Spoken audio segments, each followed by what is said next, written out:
Hey, what is up, everybody? Welcome to the Guilty as Charged podcast, coming to you live on a Wednesday where we were hoping for some more moves. Unfortunately, some moves did not happen. The team was a little busy today. We'll discuss some of those moves, some of the moves that did not happen. And joining me to do that, as always, is my good friend Tyler. Tyler, what's up, man? How you doing tonight? I'm still doing well, but I'm growing more impatient. It is only Wednesday. It's only 6:07 p.m. PST on Wednesday, the first official day of free agency. But I'm starting to feel a bit impatient, but there's still time. Yeah, it is test my patience time, and I feel like I generally am a patient person. The team has made some smart moves. They have made some smart deals, but they are running out of players that can help improve the team, and that's kind of where I am at. So, those of you who know who listen to the show know that I really enjoy listening to the Athletic Football Show, and Scott points this out. Robert Mays and Derek Klassen did a show today where they were talking about should the fan bases of, I think they did like 9 teams, should fan base of Team X panic at this point in time in free agency. And Robert Mays made a very, very compelling point about the Chargers and how us as Chargers fans should not panic, because we especially have seen the team go balls to the wall in free agency and it blows up in our faces. And his argument was that, well, if you're going to avoid making mistakes in free agency and you're going to make smart, calculated moves, that's actually a better way to, gain surplus value in free agency. And I understand that. But the Chargers had $90 million in cap space, Right. and they have yet to make any real, marquee movement outside of bringing Khalil Mack back to this team. So I think Joe Ortiz has earned a huge benefit of the doubt coming off of last season when he had to make, do with all of these, short-term 1-year free agent contracts and a draft class that he nailed, hit a home run. But at the same time, you got to spend money, man. You're letting good players just sign to crappy teams. Like, Kevin Zeitler signs today a 1-year, $9 million deal with the Tennessee Titans. That is a guy who has been ring chasing for like 3 years. And so the fact that he is going to the team that has the number 1 overall pick right now, to me says that he didn't have a ton of interest elsewhere. And if you're the Chargers, you should be 100% doing that kind of deal. And again, there are still some good guards out there. But I'm struggling to stay patient right now, man. I'm struggling to see the vision. They still currently have like $40 million in cap space to spend. And there's not a ton of good players out there. So Correct. I'm teetering right now on patience and crashing out like the rest of the chat here tonight. Goodness gracious, crashing out is the new off-season term or phrase for everybody this year, I guess. Yes, patience, finding surplus value, all that is good. You want to use your brain, you want to think, you want to work things through, but you can't be so cautious to the point of inaction. And even if you are trying to find, not that these deals were surplus value deals, but if you're wanting to be more cautious and find the surest thing you can, bring Poona Ford back. Right. Like if you are right. going to be apprehensive about this free agent group, then bring back what you know works for you. Not that they can't find somebody else, but I am more certain that Poona Ford would work at 10 million versus letting him go and seeing how Tart plus a draft pick could work for this team. They did go draft a D tackle last year. Didn't work out. It's granted, 4th round, they could find someone much earlier, as early as 22. But still, like you don't want to be so cautious to the point of inaction. And then, as you mentioned, at some point, they're just going to run out of players. If they keep waiting for the best possible situation with the best possible surplus value for an individual, like the Najee Harris contract, frankly, compared to what we thought he was going to get, what the projections were for him, that's a great contract. If it really was trending towards, 3 years, $10 million, and the Chargers were patient and found that deal, that's great. Like, awesome. And kudos to that deal, I think, overall. But where's everything else? And Yeah. Each hour goes by and there's someone the Chargers have, either been interested in, brought in someone like an Evan Ingram or someone who could clearly help them at guard. And right now, that's just not happening. I can be more patient on the defensive side. It's a great defensive draft overall, especially in the trenches. I think this I'm starting to feel very confident about too. And frankly, we trust Joe Ortiz and Jesse Minter to figure that out. And they brought back their linebackers. So we'll talk about that in a bit. But I feel good there. I'm getting the secondary. I see where things will go with this defense fine. It's specifically the well of interior offensive linemen and pass catchers drying up that is truly concerning me. And we are truly an Amari Cooper signing away from I don't know what they're going to do on offense in 2025 in the passing game. I guess you can hand it to Najee Harris 300 times this year because McConkey, you wouldn't find many bigger fans of McConkey than me last year. And certainly after the season he's great. But we watched the Texans game. We watched the games where they had to keep up with the big boys and contend in the AFC and keep up with those teams. And they didn't have everybody rise to the occasion. And right now, with this, and they have plenty of days. I don't want someone to jump in here right now and be like, well, you guys are whining, you complain, there's so much time to be patient. I get that. But the way it is currently constructed, the way this roster is currently constructed on the offensive side of the football, they are not advancing in the playoffs unless the defense does something insane. This team right now, you take Najee Harris, put him on the Chargers last year in the playoffs, they still lose that game. They still get killed by the Texans. Yeah. Not as much maybe, but they get killed. This team needs more. And this schedule is much more difficult than it was last year. They're going to start playing better teams, teams with a lot of weapons who can score very quickly. So they got to get going. They truly have to get going. I understand the patience. It's not that I don't understand the patience, the caution, trying to find the best deals, but you're going to run out of people to sign.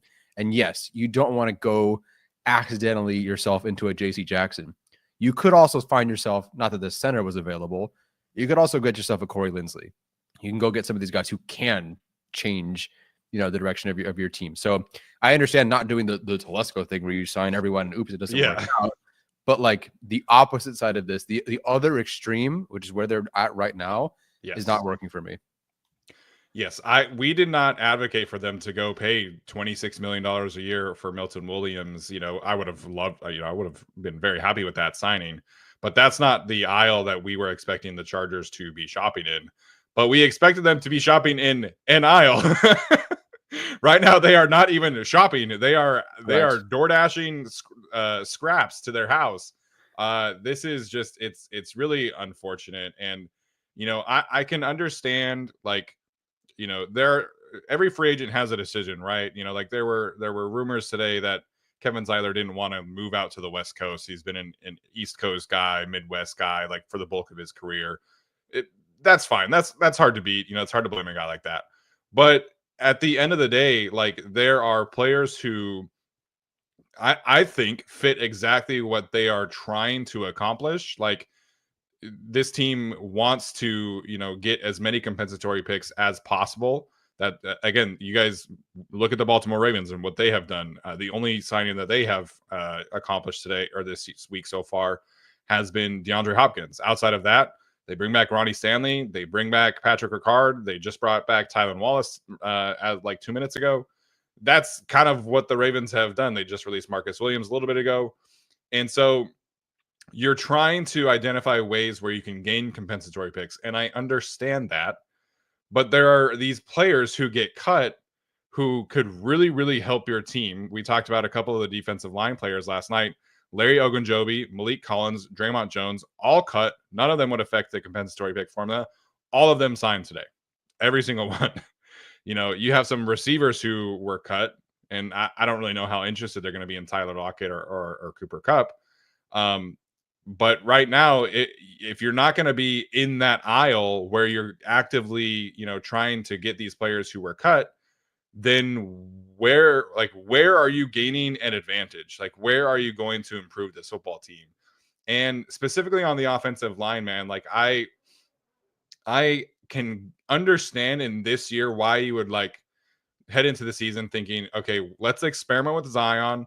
If it doesn't work, Bradley Bozeman will be our backup. I can understand that in a vacuum, but you have to improve the guards. You absolutely have to. And they, at this point, are pigeonholing themselves into taking a guard at 22. And we have talked about that. I have talked about that. I hate the value of taking a guard in this class at 22, but they have no other choice right now. You are potentially going to pass on Colston Loveland, on Kenneth Grant, on a pass rusher, on Matthew Golden, because you have no other choice but to take Tyler Booker or Donovan Jackson, who are like fine players, but at 22, I can't. And you're putting a ton of risk into making sure that that player at 22 is hitting the ground running as much as you possibly can hope. And if they don't, your offensive line is probably worse than last year. So it's I can understand like patience. I can understand shopping in the compensatory aisle. I can understand not rushing to make these big deals. But you have $90 million in cap space. And right now, this team is worse than it was last year because you lose Puna Ford. Joshua Palmer is not on this team anymore. And I understand people don't like him, but I think that's a mistake personally.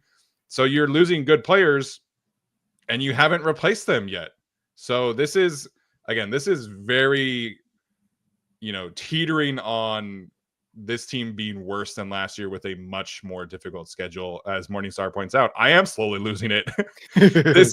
This free agency group wasn't like amazing, but if they had just said, we're going to run it back and we'll, improve the draft, I would get it.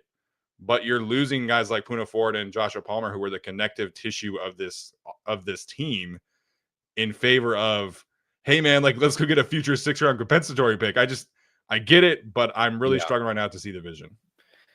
Yeah, and ultimately, yes, they do have 10 draft picks this year. The draft is arguably the best thing that they did last year in terms of selections and development. Like, we felt good about the players overall as is, and many of them hit. But with those 10 picks and picking much later than they did last year, of course. Yeah, you're what not are you getting getting out of those 10 you're picks? definitely not getting Ladd McConkey. Correct. No. Ladd McConkey would be like a top 20 pick in this draft, potentially. He would be maybe wide receiver 2 in this class. So with all those 10 picks, and that's great. Like, you want to build through the draft, that's awesome. Realistically, this year, 3 of them are starters, and that's a heck of a draft. Like, if you get 3 starters right away out of this class, that's a heck of a draft. Most teams would kill for that. And sure, there's role players and special teams players in there, of course. But that's almost best case scenario is 3 starters out of that group. Best case scenario. So if you're waiting for the draft and you're hoping for the draft, that's really cool for the future. Cam Hart, we feel pretty good about him. I think Tar Heap still, we feel good about that future and the present as well. But I just don't see how they're going to address everything they need in the draft. Go do a mock draft right now. You literally can't. You cannot address every need that the Chargers have in the draft. Yeah. So it is definitely concerning. And Jacob wrote it earlier. I don't remember where it is now, but he said the offensive line is the most disappointing thing. If all the Chargers did was sign a center, sign a guard, sign a backup guard, and you spent $25, $30 million on the interior offensive line, I go, yeah, you know what? You upgraded at an area that cost you in the postseason. That was a real struggle point last year. And it fits your identity.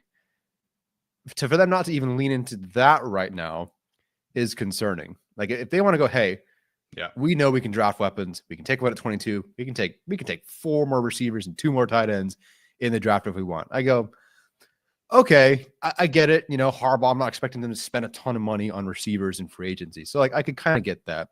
The neglect of the offensive line and potentially running it back with the offensive line, which is currently centered around the fulcrum of Bozeman on a multi-year deal, 2-year deal, is worrisome. So there are many options at guard. Thankfully, if you go through like Brandon Thornton's offensive line rankings, there are, I think, 12 guys in the same like average starter tier.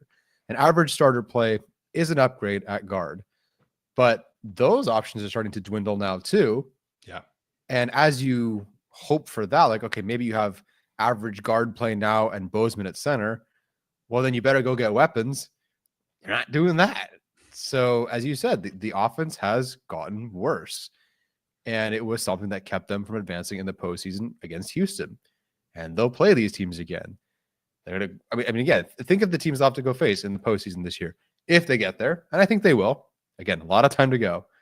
Yeah. The Bills, the Ravens, the Texans again, potentially. We'll see how the Chiefs do with Christian Fulton now. I don't know, man. I'm worried. Yeah, somebody asked me on Twitter today, like, at what point would you lose hope? Like, I'm not going to lose hope. Like, this team still is very well coached. This team still has Justin Herbert. This team, I think, still has some real franchise pillars to build off of. I mean, Joe Alt is already one of the 5 best right tackles in the league. I think Ladd McConkey is one of the 18, 15 best receivers in the league. You know, you have Tariq Still and Cam Hart in year 2. You'll have Junior Colson in year 2. Deion Henley should have been an all-pro, Pro Bowl linebacker this year. They have some really like high-end pieces that have emerged through here. So I still think this can be a really good team. I still think this can be a team who can make the playoffs. But the goal is to win a Super Bowl. Like, Jim Harbaugh came from Michigan to the Chargers to win a Super Bowl. And again, I'm not trying to say that they should go be, all in on these high-end, signings, because they have so many needs. But if the goal is to win a Super Bowl, you got to get going. And again, they could still go salvage this thing. You mentioned some of the guards. Tevin Jenkins is still available. Will Hernandez is still available. Brandon Scherf is still available. But right now, we have no indication that those players are going to be signed. You have Amari Cooper out there just chilling. And if he's going to cancel out a compensatory pick, I don't know if I have confidence that they are going to sign that player. Guys like Van Jefferson and Marquez Valdes-Scantling, those players signed today. There's been some rumblings that Noah Brown is going to go back to Washington. Like, we are at the point where, like, Nelson Aguilar, I guess. I don't know, man. Like, somebody's got to be able to catch passes here. So, again, this is teetering for me on a very irresponsible offseason for the Chargers. They can still salvage it. They can still go make some signings. But this is getting very dangerous territory for the Los Angeles Chargers and Joe Ortiz from a contention. Like, you're trying to make that leap to a Super Bowl contender. You are nowhere closer to doing that right now. And that is a very dangerous spot to be in. Yeah. And I was just looking at the transactions that the 49ers made in year 2 of Jim Harbaugh. They still paid Torrey Smith to a 5-year, $40 million deal. And that was that's 2015 money, by the way. Like, they signed they got a receiver to a 5-year deal in Harbaugh's second year. And again, I don't know what Torrey Smith then would rank amongst the receivers that are out there right now in terms of how much he get paid, but like, Harbaugh will still make that move. So yeah, I am very much so trending towards worried, currently impatient. I get it though. It is Wednesday night of day 1. Talk to me on Monday and we'll have a different conversation. Yeah. They can figure this out still. Yeah. So there are a lot of people here in the chat tonight. We appreciate you guys for tuning in. There's a lot of people calling for Joe Ortiz's job, which I think is kind of a little too crashed out. And there are other people who say that, that this is fine. Like, everything's cool. Like, they don't need to rush. And I get it. I'm probably somewhere in the middle there.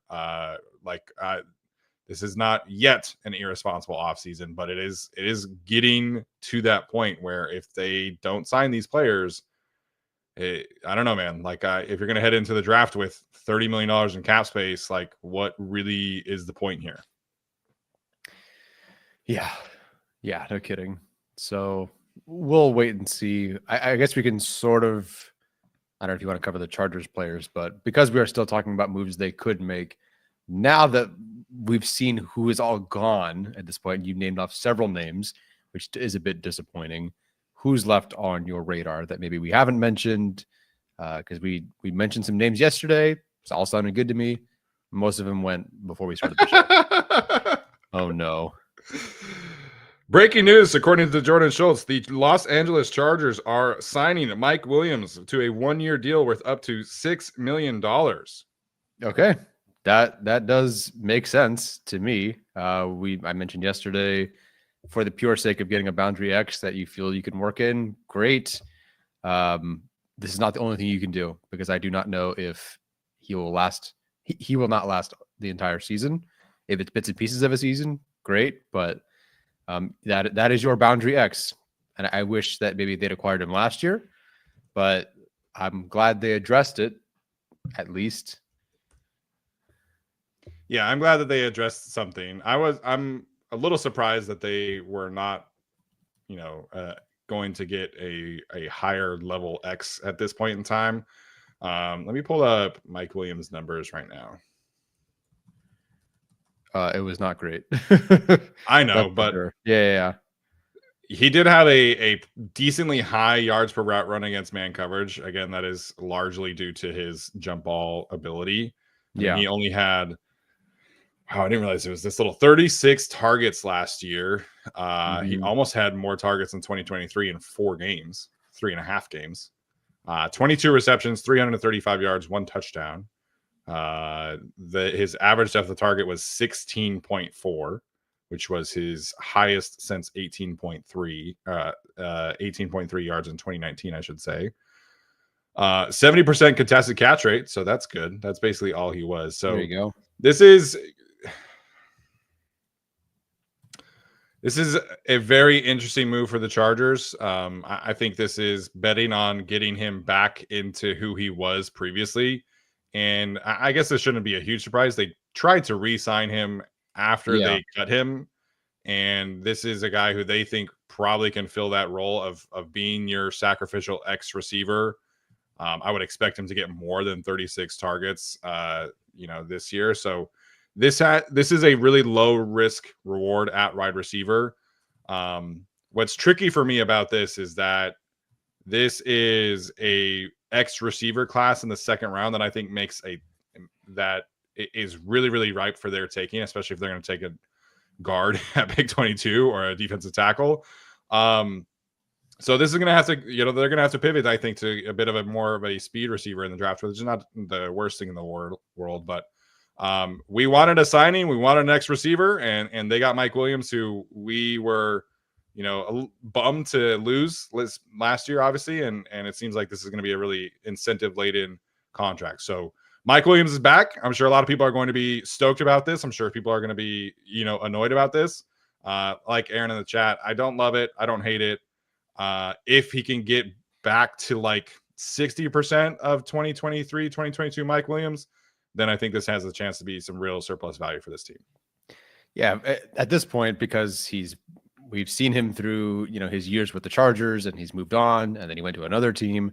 This is no longer, Mike Williams trying to live up to the first round hype thing anymore.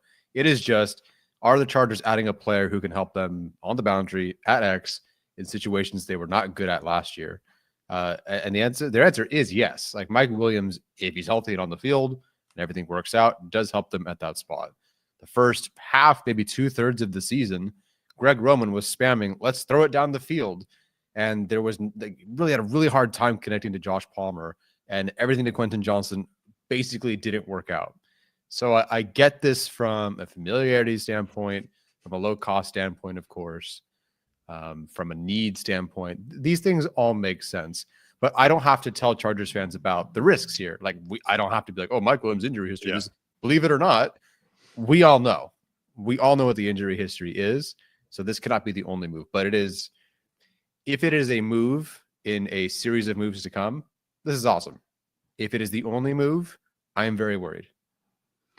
Yeah, I still think you need to go get a speed receiver. I still think you probably need to go get some kind of other, Simi Fehoko upgrade, or you could bring Simi Fehoko back if you really wanted to, because we know Mike Williams is not going to be playing special teams. This is not going to be a guy who you are going to pour a ton of snaps in. So there's a lot of people who are very excited right now, and I get it. I don't want to make you feel like this is a terrible signing.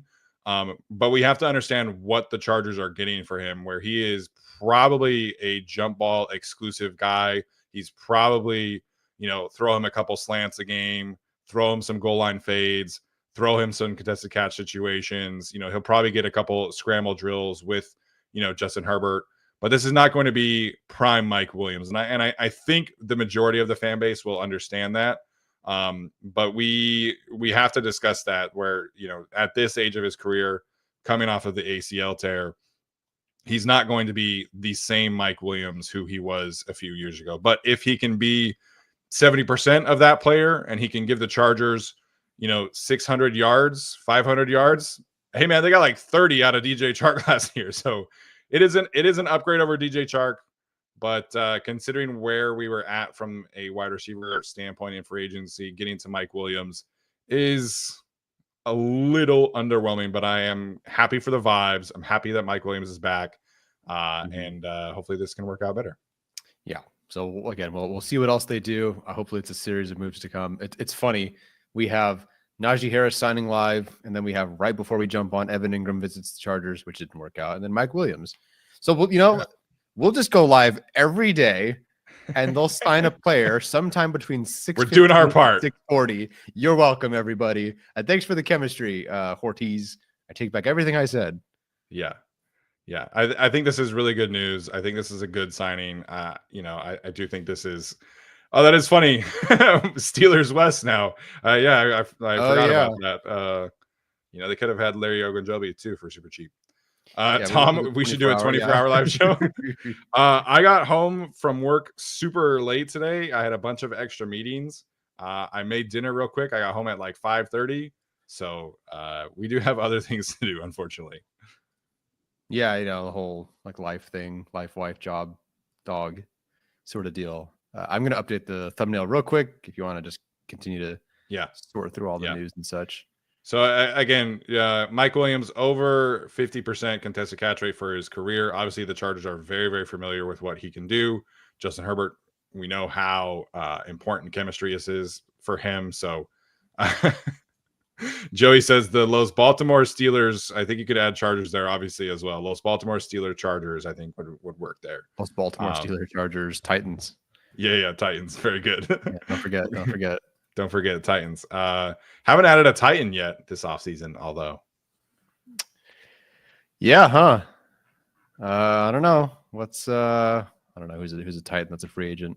Oh, that's funny. Tyler Wickard pointing in the chat that Mike Williams' only touchdown last year was him beating Benjamin St-Juste. That's good. Oh, that's something. Okay, we'll get into some of these other signings that the Chargers have made, and then we'll take some questions like we have in the past. So the Chargers brought back Troy Dye and Denzel Perryman and Jalen Reagor today. The Troy Dye situation to me is an absolute no-brainer. The Chargers obviously lose Nick Neiman to the Houston Texans in free agency. Troy Dye was a core 4 special teams player for this team, and I think like a pretty good spot starter for this team. So it always made sense to bring Troy Dye back, and the Chargers do get that done. A 2-year, $5.5 million contract. I think I saw it was up to potentially 6.5. So there's a good amount of incentives there. So Troy Dye back as a rotational linebacker. I kind of figured that might be the only move at linebacker. Yeah. And then they bring back Denzel Perryman.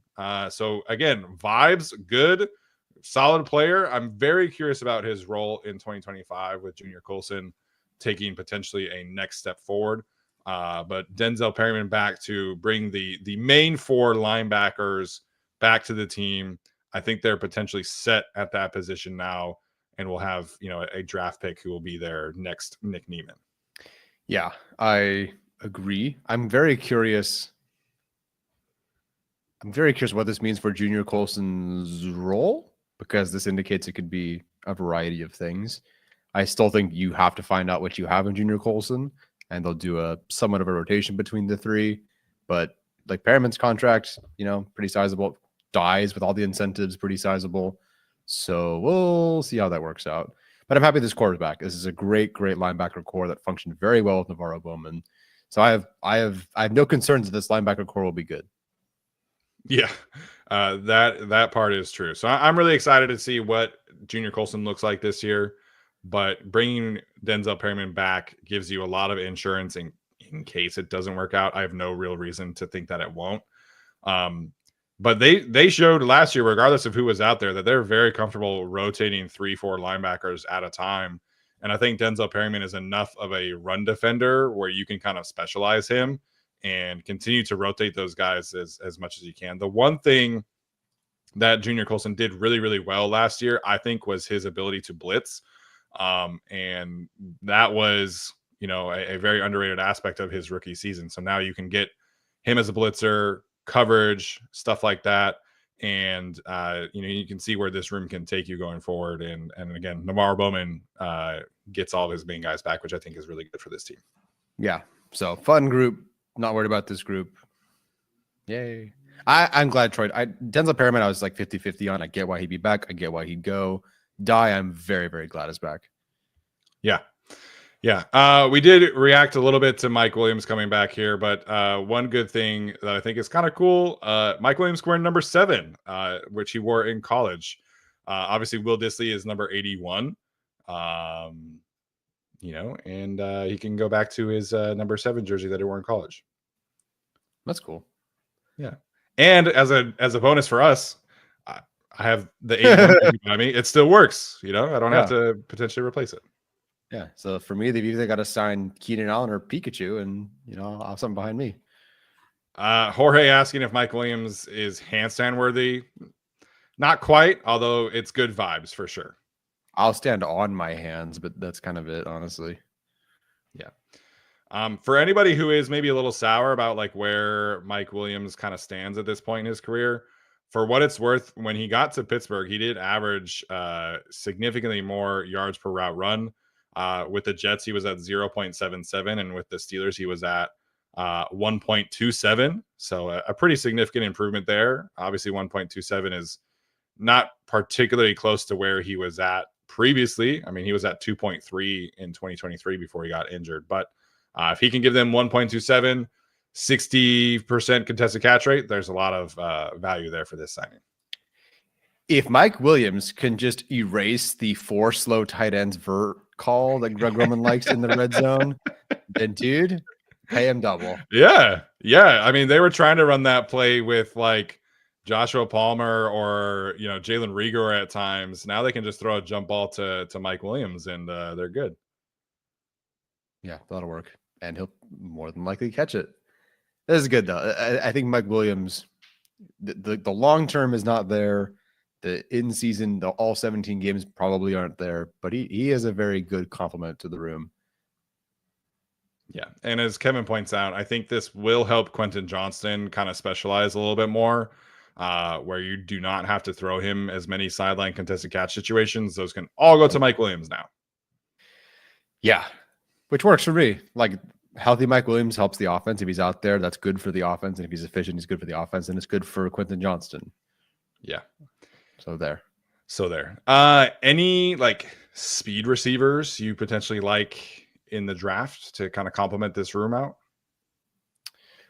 Ooh, I mean, I guess you have to like define speed receiver because technically Golden ran a 4.29. I just didn't see that anywhere. True. I don't know if I've watched enough of the speedy guys. There are vertical threats that I like an Elijah Badger, but I don't know that I don't think he even ran super fast there either. So just anyone who's added more verticality to the team, speedy or not. I have not watched Jalen Knoll, by the way, for people who are mentioning him. I like Trey Harris. I don't think he's a speedy guy. That's the thing. It's like vertical part of your offense, sure. A speedy guy, not necessarily Trey Harris. Yeah, Trey Harris would be. Yeah, he would be more of your X receiver. Right. So I mean, in the first round, Matthew Golden, like you mentioned, he ran super fast, but I did not see 4.29 receiver on that tape. He gets caught from behind quite a bit. Maybe he was injured. I don't really know. So you're probably getting like Jalen Noel is extremely fast. He's a little bit more slot receiver heavy, I would think. How fast did Jalen Royals run?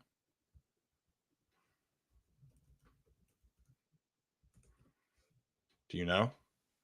I don't. I don't think it was that fast. 4.42. Okay, that's pretty solid. That would work in the second round, I think. Yeah, yeah, and that'd be a good like intermediate yak option for them too. The guy Isaiah Bond who said he was going to break the 40 record and then ran a 4.4. Again, I think there might be some things there that might take him off the Chargers board. Yeah. Oh man. And then my guy Kyle Williams from Washington State, who I really like. Yeah. He was also like a 4.4 guy. Okay.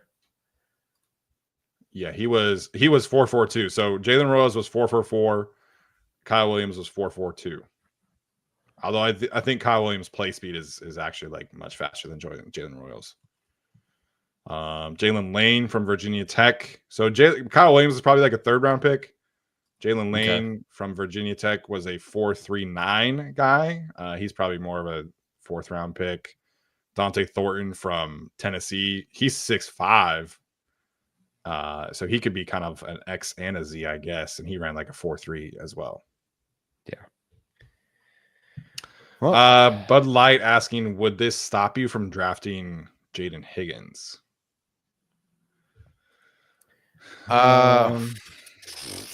That's a tough one. Yes.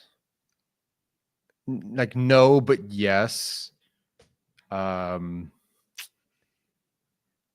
you said you cannot rely on Mike Williams long term. Yeah. You can't rely on him short term. Respectfully, that's just true at this point. And it could be worse this year. Like Mike Williams could flat out be just even worse this year. Yeah. But I think it does stop you from drafting Higgins, I think because he's potentially a round one player, I would probably say yes. Stylistically, I still think Jaden Higgins could work for you because he can do enough of the backside Z caliber stuff. And he is certainly fast enough. To me, this stops you from a Trey Harris. This stops you from a Jack Betch. This stops you from Elik Ayumanor, guys who are more penciled into your X receiver. Although I guess Betch could be kind of a big slot as well. You know, he's a little bit more versatile. So maybe just Ayumanor and like Trey Harris. But this definitely means you got to go get somebody who's like legitimately fast. And so that to me is like Jalen Royals in round 2 from Utah State or Kyle Williams in round 3. So I think this gives the Chargers some flexibility in the draft, but it wouldn't stop me outright from drafting Jaden Higgins. That's more about his draft slot than it is the actual player. Yeah, if not speed, then I'm thinking yak as well. And I just don't think Higgins, even his numbers are even that great in that regards. No, he's not a yak guy. Yeah, so I would love Jaden Higgins in the second round. And did he play special teams? I'm assuming he can. I don't recall if he did or not.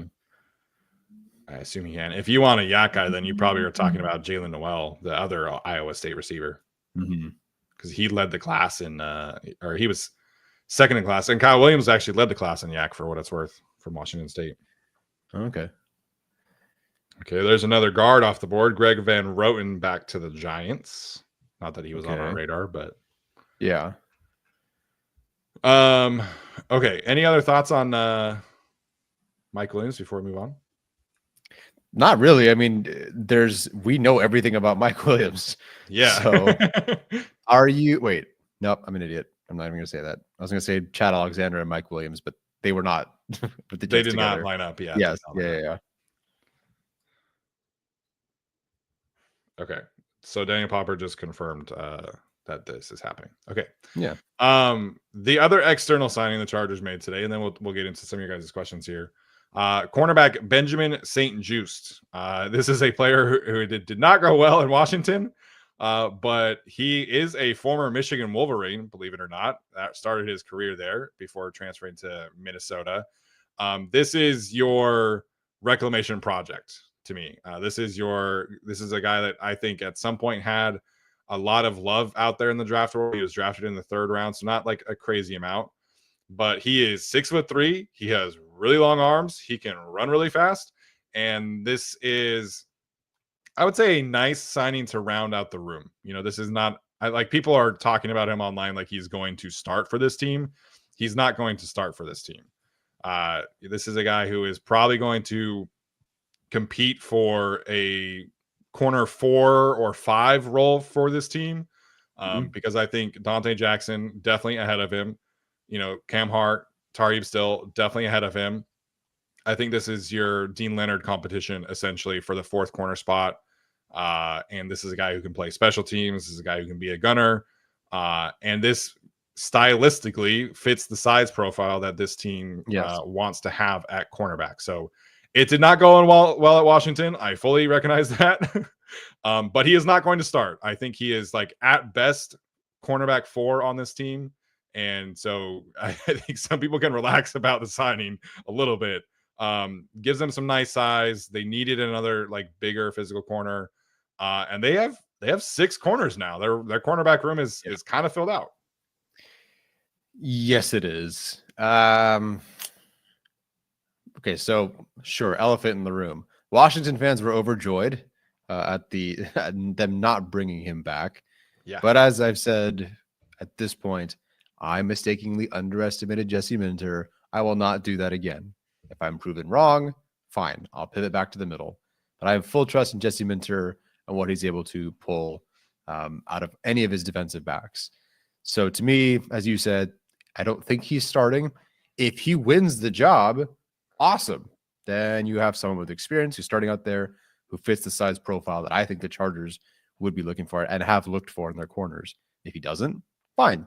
That's a backup option. Again, one of the things I wanted them to do was sign a veteran corner. And they've done that with 2 separate guys now. One a bit more veteran than the other, but still like 2 guys who have been there, done that. So should they need to fall back on a different option, fine. But I think it's a good mix of veteran options who aren't, world breakers by any means, but veteran options. Numbers aren't great, but again, that's the Minter effect there. Yeah, sure, Jacob. Sign a reclamation project. Yeah, okay. I don't know. Like, it hasn't been great to his career. The 3rd round pick. So not quite like the 1st round bust I would maybe hope for. But yeah, get a veteran in there, get some veterans in the building. That's fine by me. Yeah, some people pointed out that he's a better zone corner than he is a man corner, which I think is a little interesting given like his archetype. And so what's interesting to me about this signing is that he's kind of like the stereotypical, like cover 3 corner. Like that's kind of what I would envision him as, like his best attribute, which is funny because he actually ended up getting benched for Mike Davis this year. So this is a guy I think who gives them a little bit more of a physical body on the outside, gives them an opportunity to have some flexibility in the draft. I don't think this outright like stops them from drafting a guy. But this is definitely not somebody who you want playing a lot of man coverage. So man coverage wise, he gave up a reception on 74% of his opportunities, and zone coverage, it was 54. So he was a much better zone coverage defender than man coverage. Does seem like he likes to tackle a little bit more than Dante Jackson. Yeah, 8% missed tackle rate too, which is like that's Zont really was 22, 23. Yeah. So yeah, that's pretty good. Okay. The looking at the yards, not great. Obviously, Washington fans seem thrilled to let him go. No way. That's hilarious. What happened? The 49ers signed Mac Jones. That is so funny. Sure. Go for it. Well, that was the guy that Kyle Shanahan traded up for and then talked himself out of. Oh. Huh. Well, everybody was wrong. Yeah, everybody was wrong. Sorry to interrupt you, but no, you're totally fine. So cornerback wise, you have, I think it's important from a cornerback perspective as well, where we know that Derwin James is going to play a ton in the slot. Like he and probably Tariq still, I would assume, start out the season, potentially like splitting that role. The Cardinals signed Dalvin Tomlinson. That's a good signing for them. All right. Running out of defensive tackle, guys. Anyways. So you're going to have Derwin James and Tariq still splitting the slot role. And in an ideal world, Cam Hart is your like big physical cornerback that we all think he can be. And then Dante Jackson is your cornerback 3 who will play on the outside in, nickel and dime situations. So this is a cornerback room that I think the Chargers fans can feel good about. I think this makes a lot of sense. There's a lot of complementary pieces there. If they still want to draft a corner, if a corner falls to them in round 2, round 3, I'm not going to begrudge them from taking that player. But I think this cornerback room really does make some sense. So I'm pleased with where they have, added some value there in this room. I don't think this is a good corner group. Like, I'll just get that straight out of the way. This is not a good corner group, but it's a great coach. And I think they will do exactly what is needed in this scheme to be a great secondary. As you mentioned last year, I think there will end up being like 6 safeties and 7 corners who played like 150 snaps for the Chargers last year. And they're 5th in cover GPA. So like to me, this is a whatever you want. If this works for you and Minter signed off on it, like I have no criticisms here.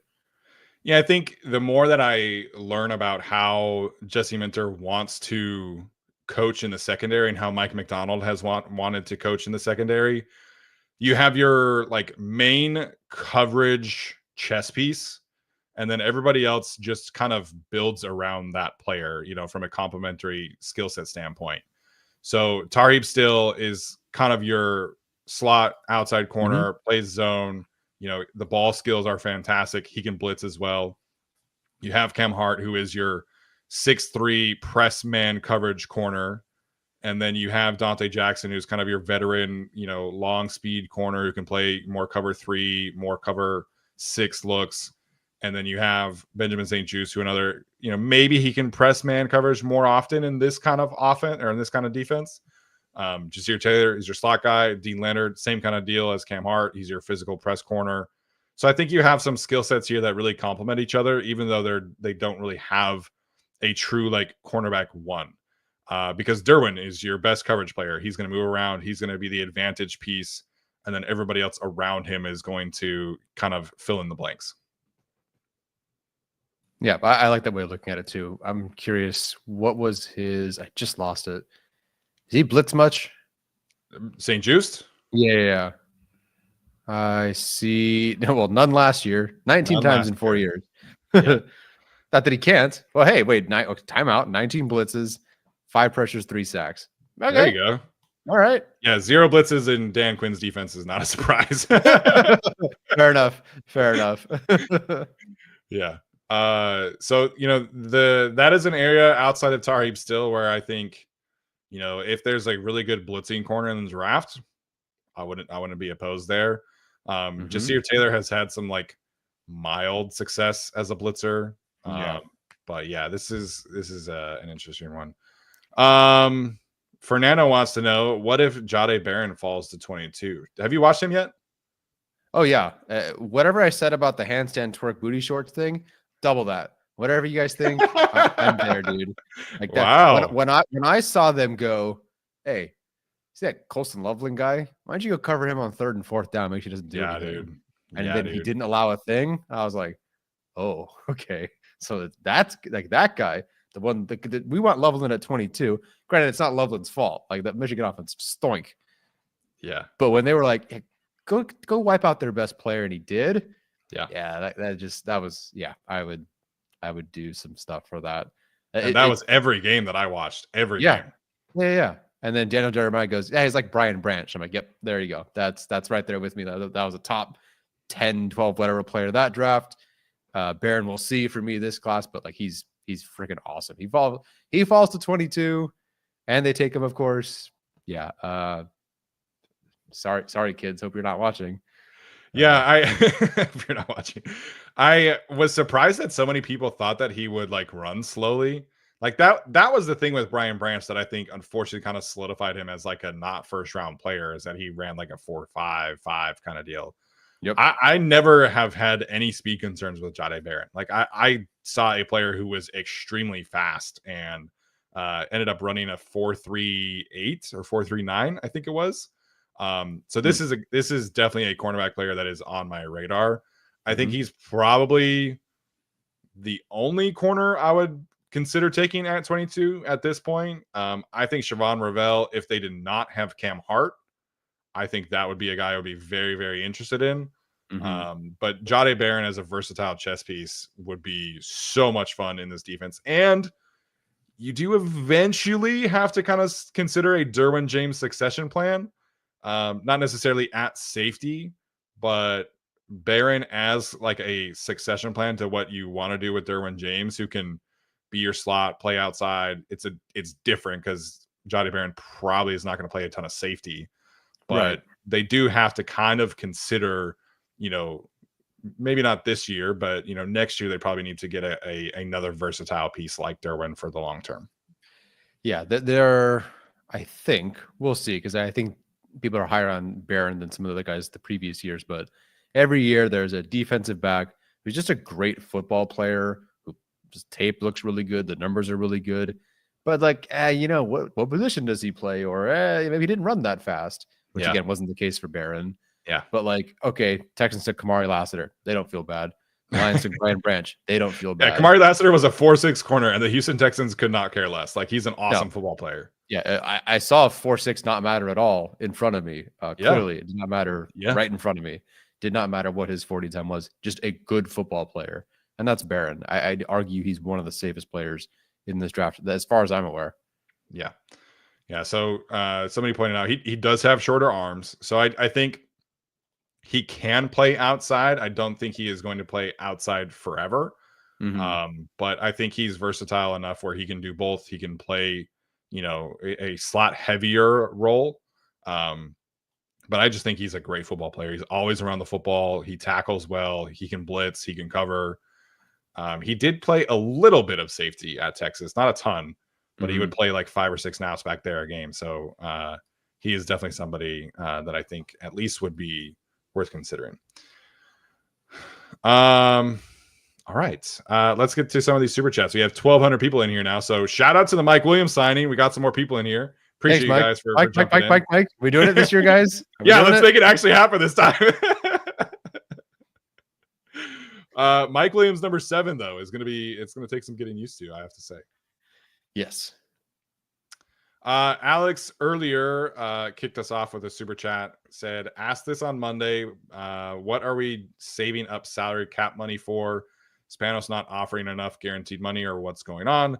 Not a single starting caliber player to fill a need besides Harris. Well, now you have Mike Williams, so there's that. What are your thoughts here about I don't know where you want to go with this, but what are your thoughts to Alex's question? I really thought, because it was so quiet, had been so quiet on the Amari Cooper front, that was going to be the play. Like, this is just getting hashed out. Guys are making deals. So like, maybe I'm worth more. Like, Godwin signed for this, Palmer signed for that. So I'm definitely not getting less than Palmer. So how do I? But doesn't seem like that'll be the case now with Mike Williams. So what are you saving up the salary cap money for? Just a signing between the hours of 6 and 7 p.m. every day. Yeah. Joe Ortiz watches the show. Now we know. He knows when we're going live, and that's when he's going to make his moves, apparently. Yes. I don't think this has anything to do with the Spanos family. Like, they just spent a fortune on Jim Harbaugh and another small fortune on the training facility. So they are very much willing to spend money right now. I think this is kind of where the Chargers are trying to shop. Oh, wow. Okay. The Chargers just made it official. That was quick. Yeah, but I guess he knows like where the address is. Although technically not the new building. Yeah, but not the new building. Although he was in LA recently. Sam says Ben Herbert shitting himself, seeing Mike Williams walk through the door. Yeah, it's the Chargers injury curse versus Ben Herbert. It was a battle last year. It'll be a battle this year. Yeah, the Chargers, despite popular belief, were very injured last year. Similar question from Richard. Theory: we are not a cheap team, but a cash poor team.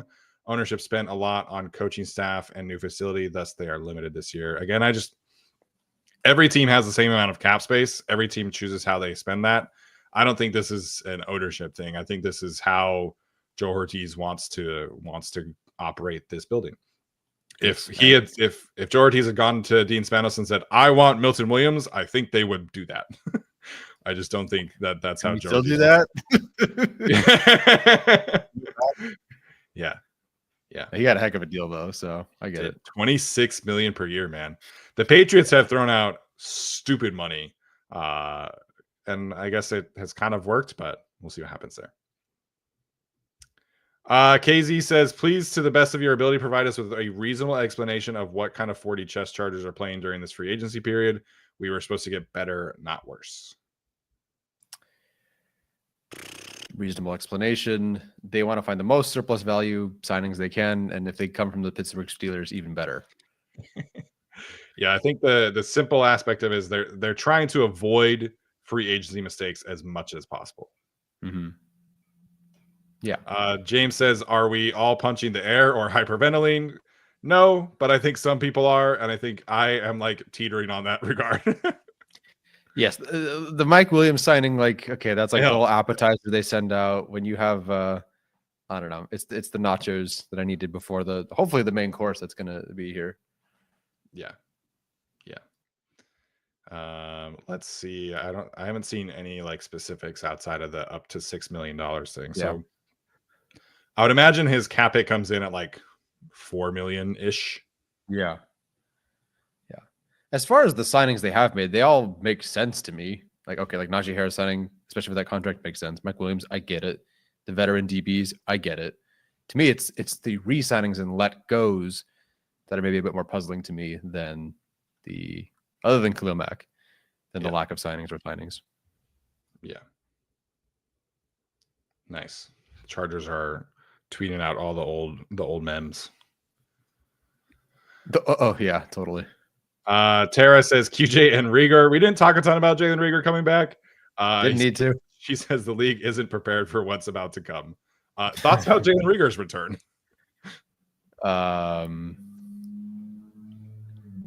He's probably a really good dad. Does he have a kid? I don't know. I don't take that from him, at least. Like, give him some. He's a good human being who I'm sure works with charities, and will be an awesome competitor for wide receiver. Is Brendan Rice safe? No. Like, if Jalen Reagor, so Mike Williams, okay, so McConkey, Johnston, Williams. I'm assuming Davis, if Reagor isn't taking his spot. Then you have Jalen Reagor. I don't know, man. Yeah, I don't know. I mean, they have to add another, like, they have to add more to this room. Like they still do. So I kind of have a theory that Reagor is Darius Davis's replacement. No, we can definitely explore that.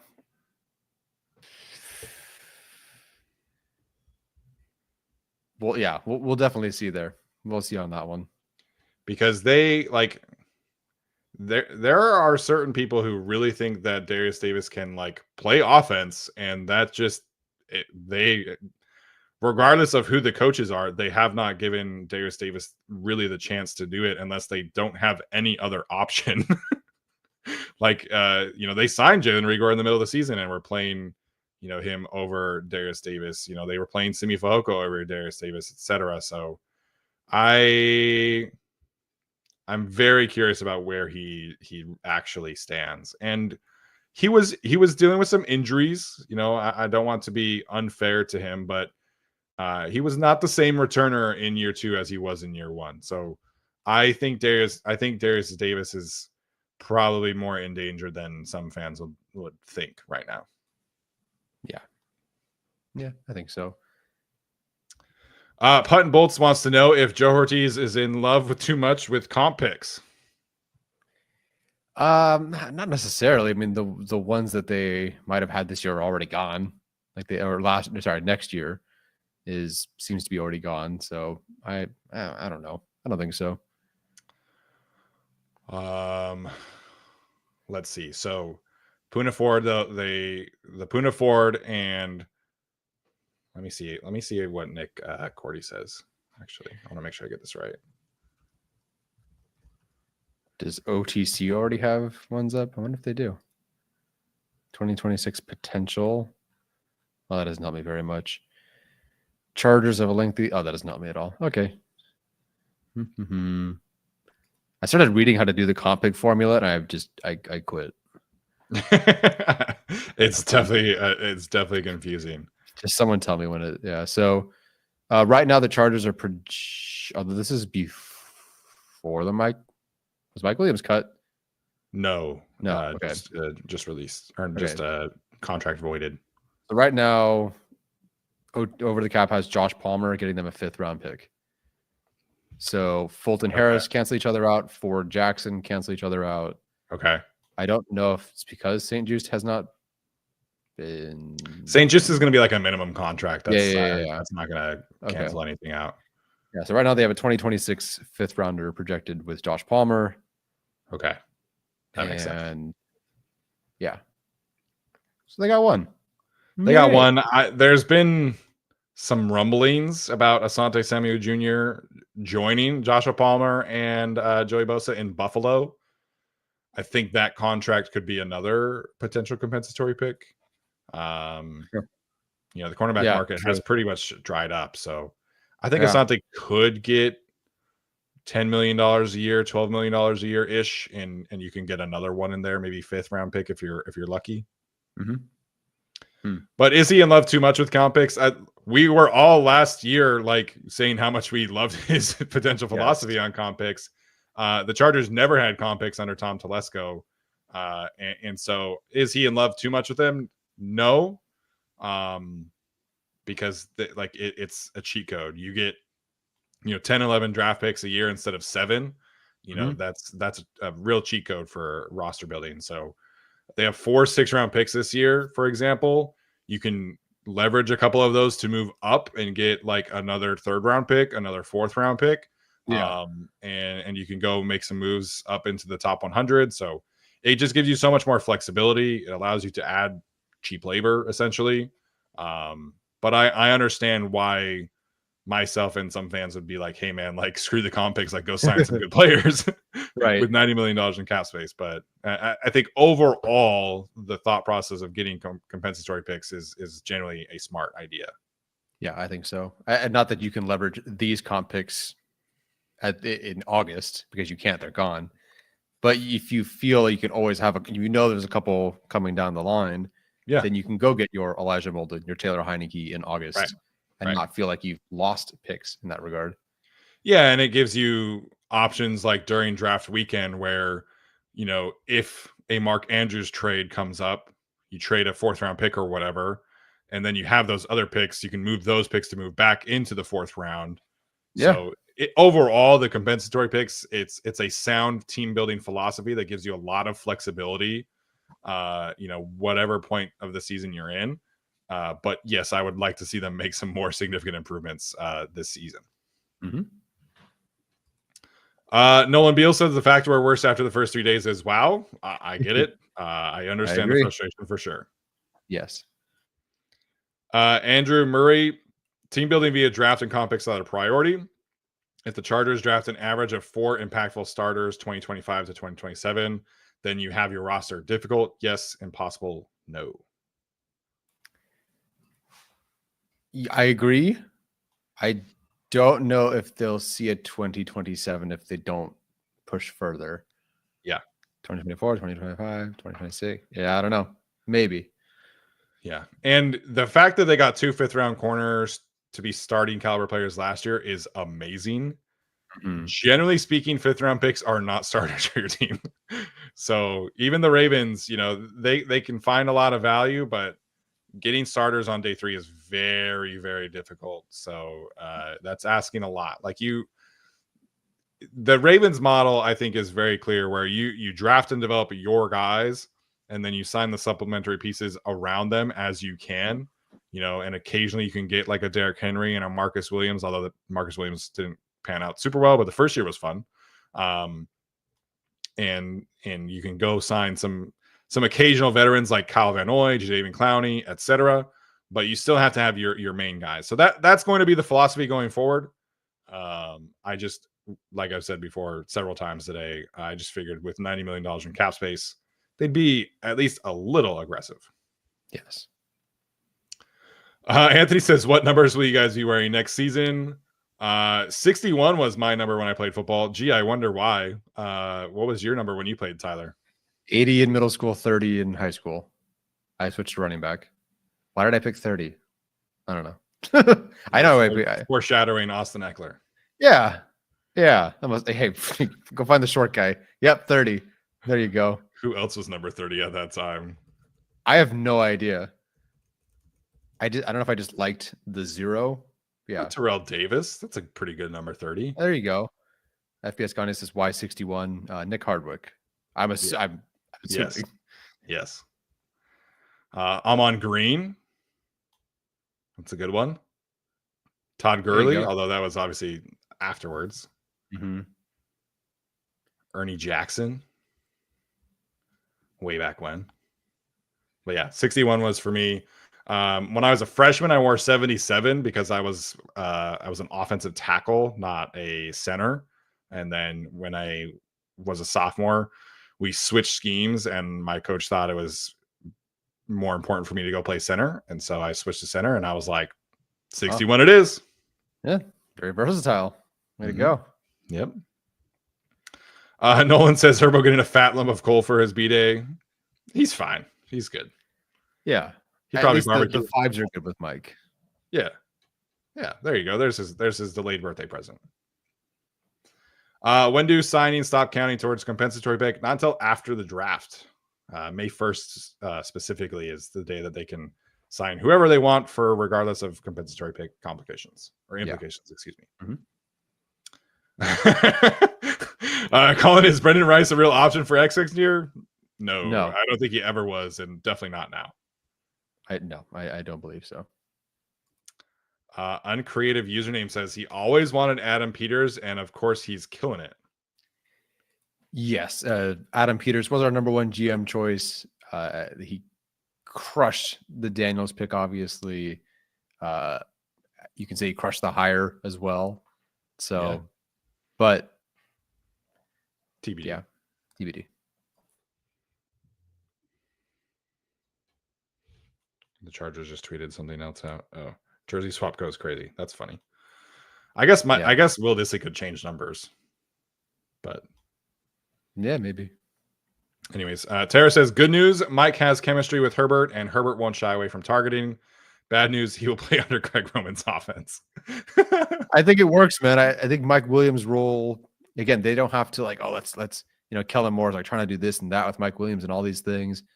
Just throw him the football down the sideline, which Greg Roman's passing attacks I don't think are uber complicated. At least they weren't last year. Yeah. Like Mike run that way, catch football, no problem. Yeah, I think we saw, probably 1 or 2 contested catch situations a game from the receivers last year, so it's not a ton. You just put Mike Williams out there instead of Quentin or DJ Chark or Simi Fehoko, and you call it good. Nicholas thinks that he's starting to believe Joe is thinking rebuild. I mean, they were in a rebuild last year, but I think, again, this is just the philosophy is prioritizing those compensatory picks and not missing in free agency. But I get the frustration. Yep. Matthew wants to know what they do with catching tight end now. It's a very good question. I think, assuming Mark Andrews isn't going anywhere, I think their last ditch effort is Dallas Goedert. And if he becomes available, I think there you go. But yeah, I really don't know. Because they also, I don't know if we mentioned this, like they did not bring back, currently at least, they did not tender Stone Smart. Yeah, Stone Smart is an unrestricted free agent. They could bring him back. I don't think it'd be super expensive. Alex Katzen pointed out that his restricted free agency contract would be about $3 million. So maybe they were a little uncomfortable paying that kind of contract for Stone Smart. So maybe he's back on a 2-year deal, $4 million contract type of thing. I think they did the same thing with Donald Parham. Obviously different regime. Yes. But I'm pretty sure that's exactly what happened with Parham. Yep. So yeah. I think, they'll do something like whatever it is. At minimum, you're getting a draft pick at minimum, and we'll see at what point that happens. But they will make an investment in tight end. I feel pretty confident in saying that, even though they haven't made a ton of investments otherwise. Yeah. Danny finally made a live chat again. Happy about Mike Dubb. Now let's go get some interior offensive line and defensive linemen. What does the way too early 26 comp pick situation look like? So we touched a little bit about that, but glad you made the live chat, and I agree with you. Definitely go get some interior offensive linemen and defensive linemen. Yeah, a lot of you made the live chat. This has been our biggest night of free agency so far, I believe, in terms of the live. If we cross 1,400, definitely. Yeah, which is crazy. I mean, I'd have to look at our old videos we just upload and get, like, we were stoked if we got 1,000 views. To have 1,400 live is crazy to me, man. Thank you so much, everyone. Yeah, second in for sure. I really appreciate it. Alessandro says Kyle Williams is from Inglewood and went to the same school as Deion Henley, so it might work outright. I actually did not know that, so that's pretty cool. Yeah, that is cool. I did see. I obviously knew the Washington State thing, and I saw Deion tweet about him when he ran his 40-yard dash. So, hey man, Deion is doing his best to recruit. We know that for sure. He tried, man. He did try. There was no chance in hell the Chargers were paying $150 million for DK Metcalf, though. No, that would have been a rough sell. Yeah. Who's playing quarterback for DK Metcalf? Oh wait, the Steelers. Yeah, I have no idea. Potentially Aaron Rodgers, I guess. Aaron Rodgers. That's not going to go well. That is not going to go well. No. Aaron Rodgers with DK Metcalf and George Pickens, who like actively hate running actual routes. That's not going to go well. Should be fun. Nature's Calls podcast just got here. What did I miss? A lot. We've gone through a journey of emotions tonight on this show for sure. Yeah, I went from lackluster to, I don't know, mild spark. Hope you enjoyed the ride. That's fair. We got a big super chat from your mom as well. She says, "Yay, Mike Williams back where he belongs." Yes, it's nice to have him back. Yeah, good guy. Yeah, we'll give the Chargers a nice stable floor for the draft for sure. Man, we still got 33 super chats. That's crazy tonight. Joel says, "What are the chances we go for Cooper Kupp? Is there still a chance we trade for T. Higgins after Bengals tag him?" That part, no. The Bengals are very much dug in on keeping T. Higgins. But what are your thoughts on Cooper Kupp now that the Chargers have signed Mike Williams? I still don't think so. I think they're out on Cooper Kupp. Yeah, I would agree there. He plays too much slot for me. I think like when the news came out that they were going to release him initially, I was like, yeah, like sign me up. Heck yeah, let's go. But you dive into some things and you realize that he has missed like 19 games in the last 3 years. You pointed this out initially too. He's only actually had 2 1,000-yard seasons in his career. Yeah, man. So he hasn't been as productive as he is really built out to be. And he plays a ton of slot. He does block very, very well. I think that part makes a lot of sense. But I think him and Ladd together is a little redundant. And then I talked about this earlier, that's a lot of traffic in the middle if you bring in Cooper Kupp and you don't really have any true vertical speed threat. Yeah. I'm just looking at the 2021 season. I still can't believe that year. 2,425 yards and 22 touchdowns, including the postseason. But crazy.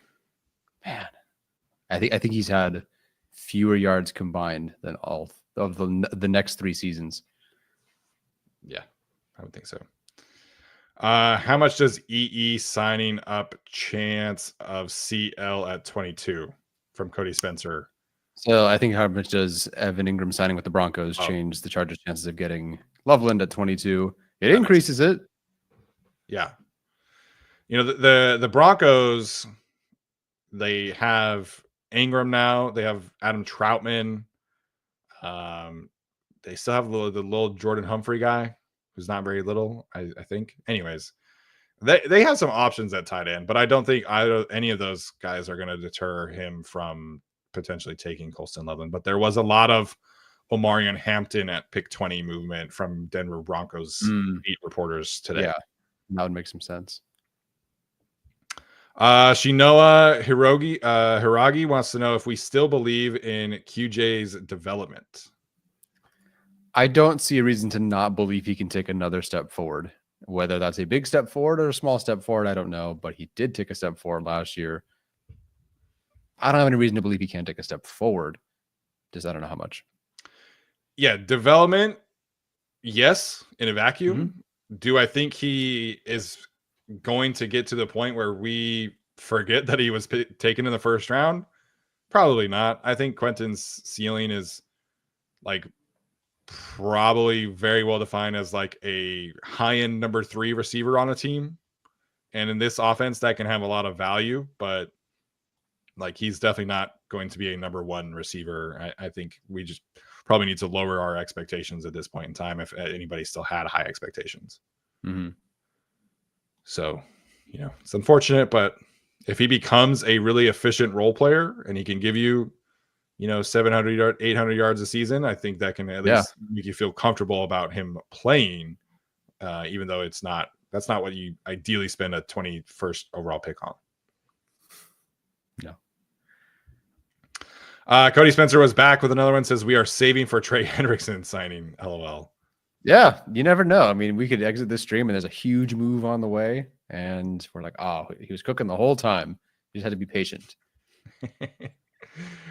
Trey Hendrickson, man. If they had lost Khalil 100%, I would be in favor of it, but I think Trey Hendrickson is going to be very expensive to acquire and pay after that.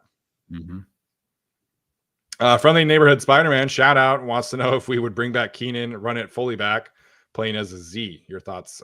We've been asked a lot about Keenan. I think our stances are pretty clear. You're more in favor than I am, but now that you have Mike, I'm probably even more out, unfortunately, for Keenan. Yeah, someone's got to play special teams, or I'm very excited to join the Chargers next year. Yeah. Again, I'll wear 61. I don't care. Is anybody who's 61 on this team? Who is 61 on now? I think that was Bucky Williams or something. I think that was Bucky Williams.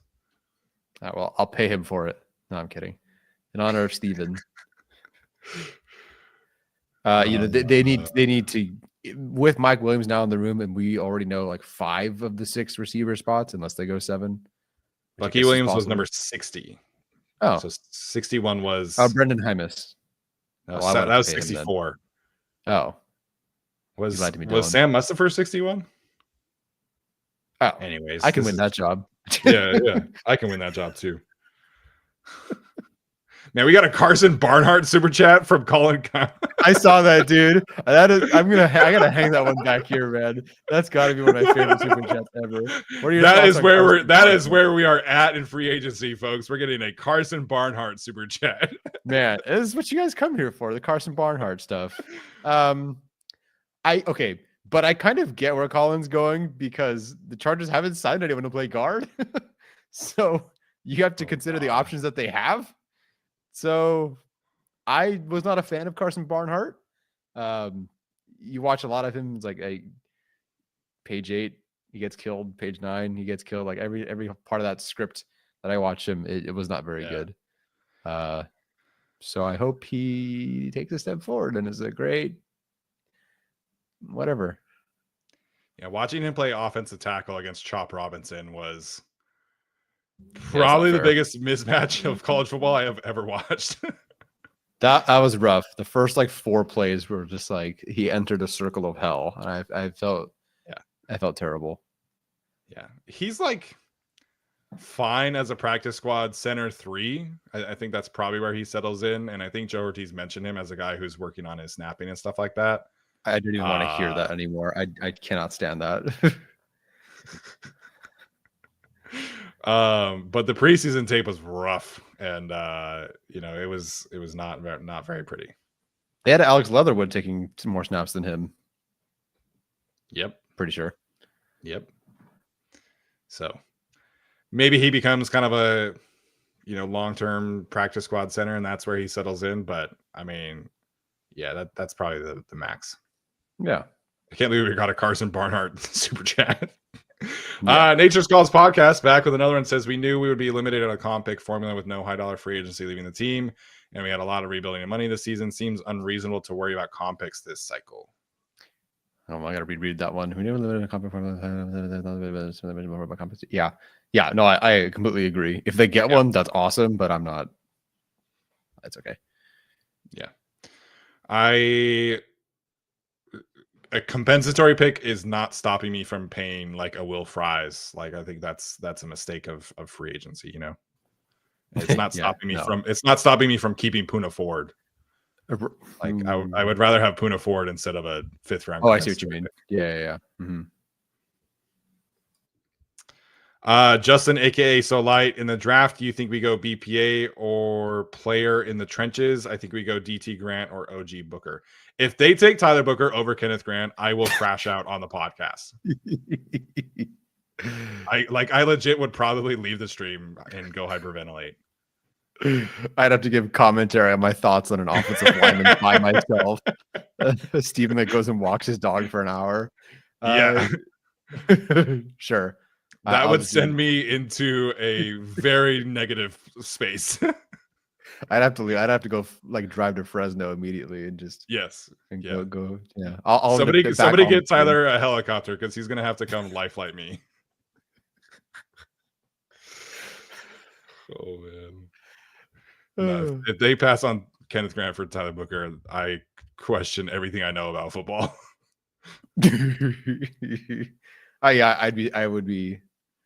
I'd be stunned if they did. Yeah. There's the connection there that I would hope that the connection would at least weigh more heavily in that discussion. Yeah. Ricardo sent in a super chat to simply say that Jalen Reagor fumbled at the 5-yard line. He did. Again, I think this is your wide receiver 5. I don't think this is like he's not going to be a starter for this team, so it's fine. Yeah, it can be a sacrificial X or whatever. Yeah. Do you think the Chargers are being too picky? Yes, I think that has been pretty clear from us tonight. Yeah. Cameron again asking about Keenan. So we'll ignore that question, but he says, what else do we need to feel a competent offense? One more receiver, explosive running back, and tight end.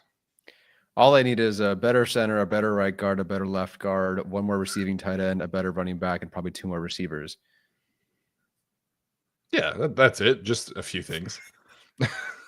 Just 6 of the 11 spots. Yeah. I mean, for all of our gripes about the Greg Roman offense, they were a competent offense last year.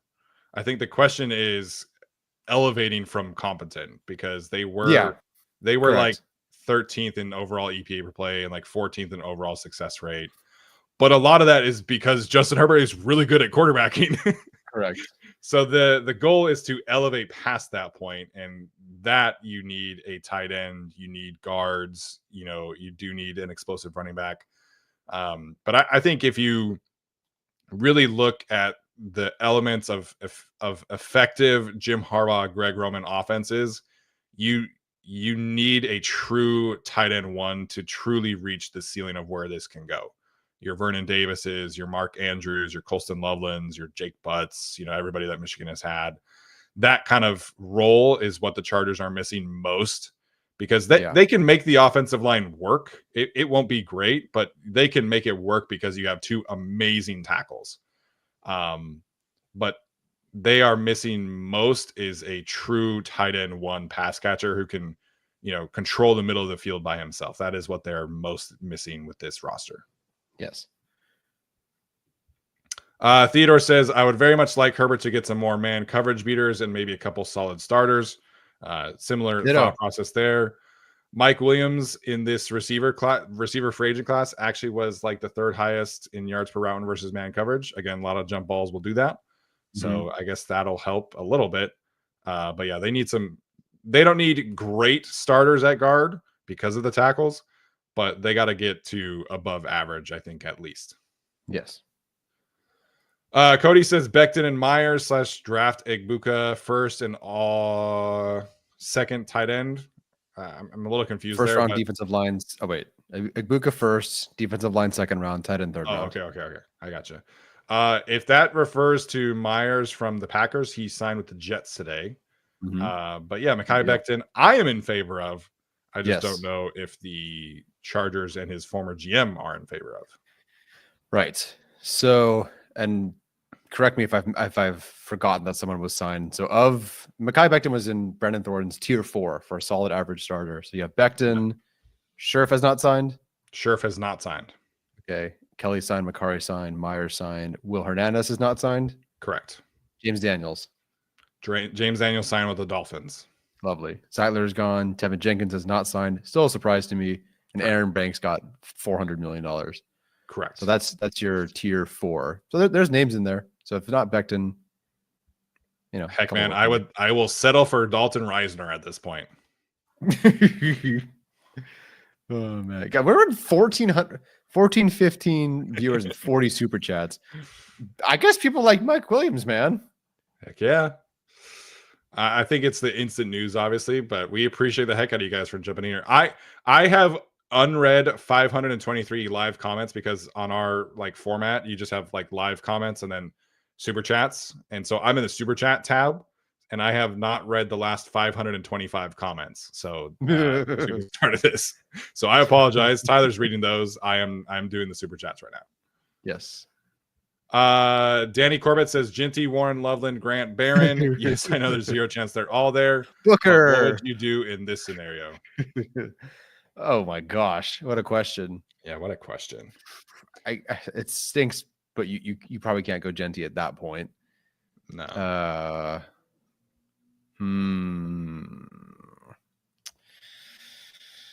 Okay, I can tell you that I have Barron over Loveland right now in terms of grade. So Grant I haven't watched yet. Warren, I'd probably no. I don't know because Warren's better, but they have a blocker. Not that Warren's a blocker, but they. Grant. Oh man, this is a tricky one. So I actually have Ginty, Warren, and Grant all right next to each other. Yeah. So I just talked about the tight end. So I think in this specific scenario, I would probably take Warren because he feels like the more important offensive functional role. Yeah. Mm-hmm. So I have those three graded pretty similarly. I have Barron and Loveland pretty close. I also have Barron graded higher, but I do have them close enough where that would be more of a debate for me. Yeah. So prospect ranked wise here, I have Ginty highest, and then Warren, and then Grant, and then Barron, and then Loveland. But I think positional value for this specific team, I would take Warren in this case. Yeah, I like that too. Hal says, "Who is this chick giving you guys $50? Okay, I'll give you here 5. That is Tyler's mother. If you couldn't tell by the last name, but we appreciate you, Hal. There's a lot of shootings in the world, so I know you get it mixed up. No, I'm kidding. Yes, that the chick is my mother. Yeah. Appreciate the super chat from your friendly Spider-Man. Says 10 QJ, Tyler Schoon, 2030 7th round pick for Jamar. Who's Jamar? Oh, Chase? Oh, yeah, you can send, dude. My dog, my wife, and I'll pack up, move to Cincinnati for a couple of years just to get Jamar Chase out here. That's fine. Yeah, I think you could send the Cincinnati Bengals 7 first-round picks, and they would probably say no at this point. Not if you're paying him $41 million. We'll see. We'll see. Twilight 505, you think some of this salary cap surplus can be used to front end some of the Slater extension money and maybe move some of the Herbert signing bonus into this year to free up cap for years 2 through 5? Sure. I mean, that's a really technical question. Actually, I'm really impressed with that thought process there. But I think front loading the Slater extension kind of would go counterintuitive to how most teams operate from a cap perspective. Because I think the logical way to do this is just from NFL contract perspective. You're going to give him a pretty big signing bonus. So he's going to get paid a lot up front regardless. But if you wanted to make the cap hit, theoretically, the way that you could make this work is you give him an extension. His bonus would lower his cap hit for this year from, I think it's $19 million to potentially $8 million. But if you really wanted to keep the cap hit high. I guess you could, but I don't know really what the point would be. Yeah. So the answer is sure, but I don't think they'll do it. Yeah, the Herbert stuff, you probably don't have to touch Justin Herbert's contract until like 2027. Mm-hmm.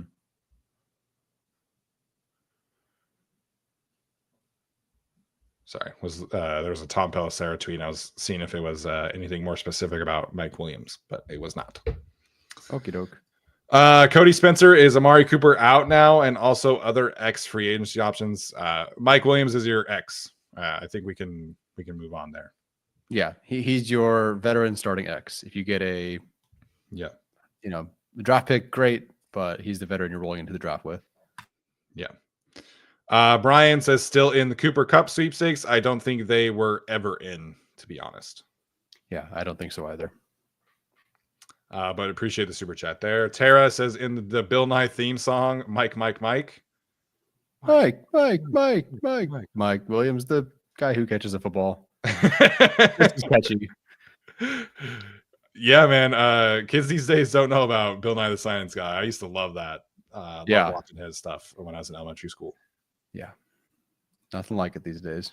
Nothing like it. Nature's Cause Podcast wants to know, what are people seeing in Booker that I just don't? That's a great question, man. Although I will say Daniel Jeremiah lowered him quite a bit in his rankings after putting him at like 11 before the combine. Now I think he's like in the 20s. So okay. I don't understand it. If we thought he was going to test really well, I don't get it, but he's a good guard prospect. He's just not a 100% first round guard prospect. Correct. I'm not saying it's this, but like, nope, that's not. I'm not even going to do that. Nope. You don't want to be that mean. No, okay, it was a bad comparison because I'm gonna get killed for this. Quentin Johnson wasn't a terrible prospect, but he wasn't a first round prospect. Like he was it's a terrible comparison. Yeah, I think one of the main things people always talk about is like his leadership ability. Like people call him like the Will Anderson of the offense, which is cool, but like we're not talking about a quarterback. You don't get bonus points for being a good leader as a guard. Like it's super cool that you're a good leader, but that just doesn't like matter enough to me to go, yeah, I have you graded in the, like right now I probably have him in like the low 30s. That doesn't mean, yeah, I'm cool with you taking you at 22, like because you're a good leader. Like you still have to have the other stuff, which, his film is very good. The athletic concerns are very present. And so I think that kind of settles you into, late first, early second, and that's okay. Yeah. But like a while ago, there were people talking about like the Chicago Bears taking him at pick 10, or the Dallas Cowboys replacing Zach Martin with Tyler Booker at pick 12. I'm like, that's insane to me. 35, 40, great. That's where he should settle in to me. Yeah, that sounds about right. Friendly Neighborhood Spider-Man wants to know if we think they signed Deontay Johnson. I don't see the point, honestly. I guess. Like if you're bringing him in as like a camp body, sure. But I think you sign your speedy receiver and you kind of call it good. Yeah. Joe Cruz says, no question, but love, guys. Love that I can watch you the last 3 days in a row. Yeah, it's been a ton of fun, man. We still have 1,300 people in the chat right now, which is crazy to me. Yeah. So all love right back to you, Joe, and to everybody else here right now. Yeah, I can't believe it. This is Alex and I went live on Sunday. It's been a bit of a marathon, which is funny because they haven't really signed anybody. I mean, they signed Najee Harris, they signed Mike Williams, but I expected this week to have a lot more than it has. Yes. And so not only has it been 4 days in a row, but you guys are, and I appreciate it, pushing us to almost 2 hours on this live stream. I know. They signed Jalen Reagor and Mike Williams. So we love Denzel Perryman and Mike Williams coming back. That's what we're here for. Yeah. Hey, man, this community is awesome if that's the case. Yeah. Love you guys. Hal said, my apologies, not trying to be rude. Well, I was not trying to be rude either. I hope that didn't come across. Oh that yeah, way. you're totally good. I got it through the comment. You're totally fine. Yeah. Say it in front of my dad, and I can't help you. You know how Raiders fans are. You know, the worst part about that Houston Texans game is your dad is never going to wear Chargers gear again. He's like, he was so stoked. He's like, this is a really nice sweatshirt. Like, yeah, all right, this is really cool. Like, I'm going to wear this, and we're all going to. Yeah, he's never wearing that again. I'm not going to let him wear it ever again. That's I'll jump into the parking lot. Yeah, no, I should just burn it. Oh man, we finally got him out of Raiders gear, and the first game he sees is that atrocity. I just know I'm going to take my son to the worst game the Chargers have ever put up. Like when I have a kid or daughter, I'm going to take him to a Chargers game, and they're going to get killed by like I don't know, the Browns. Yeah. Are you going to be the kind of dad that like lets them choose though, or are you going to make them be Chargers fans? I think it's a tradition now because I got to choose to be a Chargers fan. So they will grow up with a lot of powder blue, and I just pray that the Chargers are good at that time. Yeah. I think if they're good, it's very easy. Although I will understand if they pick the Rams. Sure. It's right, obviously another local team. A lot of students of mine, they've not switched, but there are more Rams fans. Which fine. Which is so funny because I don't know, as an observer, I feel like there are better turnouts at Chargers games than Rams games. Like I feel like the Rams have dealt with more takeovers recently, even though they won a Super Bowl. Yeah. Good news is like blue, nice color. Oh no, sorry, not this one. FBS Gandhi says they're going to be Chiefs fans. That is not happening. Okay, that is. Hopefully, at that point, the Chiefs are finally done. That's true. If the Chiefs are still good, I guess I have to give it to them. But they will not be Chiefs fans. They will not be Patriots fans. No. Anybody else? I could even stomach Raiders fans if they just love their grandpa and that's their thing. Yeah. Because my dad's a very loud, passionate, cheering fan and a mad one too. But if like they happen to be good and that seems fun for a little kid, there's a way to bond with grandpa. That's acceptable. Yes. Like I'm sort of partially an Eagles fan too. I kind of like Utah now. I'll root for you guys, so I get it. Not Utah basketball. They suck. USC men's isn't great either. Women's is fantastic.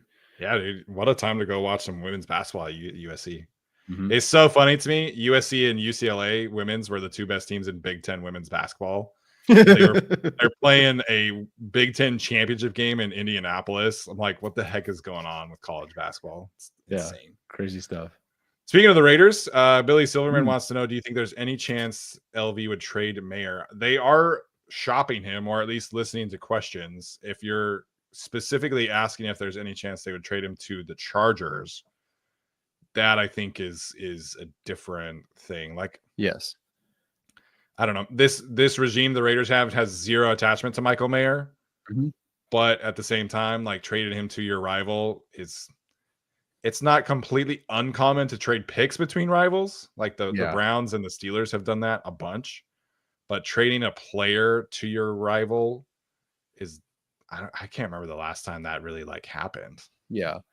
I am curious if there's actually a reversal of this and there's actually a bounce back Mayer season, unless there's something maybe we don't know, because there was some odd stuff last year. But Pete Carroll, like they've run through 3 tight ends very successfully over there. So maybe there's actually a bit of a reversal where he has a bounce back year. But Pete Carroll trading him to the rival Chargers where Jim Harbaugh is the head coach feels like a negative percent. True. I'm trying to figure out Dotson to trades. Eagles. Yeah, the Commanders traded Dotson to the Eagles. That I guess was didn't they do that already? Yeah, it was last year. Oh, what are we talking about? Oh, for interdivision stuff. Jahan Dotson. Gotcha. Yeah. Okay, I'm sorry. I get it now. Again, the draft 51 super chats, guys. Good lord. The draft pick stuff happens quite a lot, but I'm not really seeing a ton of interdivision player trades.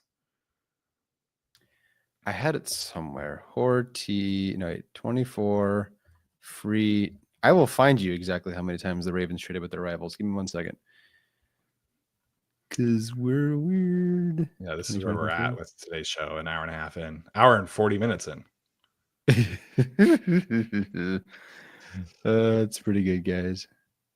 Where is it? Horty's trade partners. Okay, so the Ravens. Why? I even wrote down all the actual people they traded for too. Was this something you did like last offseason? Yeah. What's wrong with me? How am I still married? Okay, so don't answer that, honey. 49ers 3 times, Bills 3 times, Broncos, Bucks, Cardinals 4 times, Dolphins 4 times, Eagles 3 times, Falcons, Steelers. Yeah. Where's Browns? So they traded with the Browns 2 times. The Ravens did. And the Steelers once. And what's the But those were probably picks, right? I guess I can look it up. Okay, Control F. Steelers. They traded a 5th round pick for a defensive tackle, Chris Wormley, who I believe went to Michigan. Again, the fact that I know that is killing me. Browns, they traded pick swap or to move up, and 2023 they traded with the Browns actually. Huh. 2023 7th. Yeah. There's really been a lot of like interdivision player trades in the NFC East. It's never like a good player though. It's like Jahan Dotson, kind of things. Like those happen quite a lot, interestingly enough. Mm-hmm.